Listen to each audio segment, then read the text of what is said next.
Itong si Andreas Cahilig ay posibleng i-trade na raw ng San Miguel Beer. Ito kasi ay kinuha ni Coach Leo Austria at ang management para maging power forward nila. Pero sabi nga ng mga analyst ay mukhang undersized pa rin ito sa ganyang posisyon, kaya hindi na nakapagtataka na ito'y baka papalitan din o ite-trade ng San Miguel dito sa Northport Batang Pier kapalit ni Cade Flores. Si Flores ay 6'6", so ito'y mas suitable na power forward ng San Miguel Beermen. Posible rin na baka si Andreas Cahilig ay isa lamang dito sa mga iba pang ite-trade ng Beermen. Baka kasama na rin ito si Geronteng na ite-trade nila para naman makuha yung first round draft pick ng Phoenix Fuel Masters. So isa yan dito sa mga nakikita natin na posibleng mangyari na pagbabago dito sa San Miguel. Lalo na at marami naman silang mga sabihin na natin na gagawing adjustment dito sa kanilang roster para nga makumpleto yung matagal na nilang gustong mangyari na makakuha ng Grand Slam.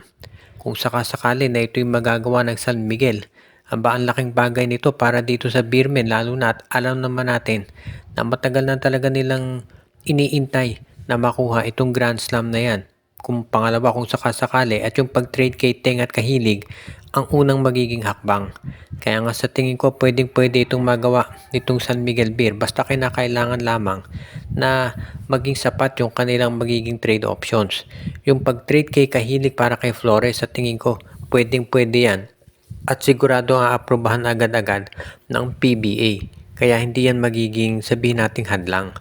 Yung pag-trade kay Geronteng sa Phoenix baka yan medyo sabihin nating maging komplikado dahil baka may hilingin pa na ibang players ang Phoenix Fuel Masters bukod dito kay Geronteng kung sakasakali. Samantala naman itong UAAP ay hindi pinayagan yung kagustuhan o request ng PBA na hayaang magpa-draft yung mga players na eligible pa o naglalaro pa sa UAAP. So ibig niya sabihin malamang itong si Michael Phillips at yung iba pang mga talent ay baka hindi muna makapag-draft dito o makasali sa PBA draft.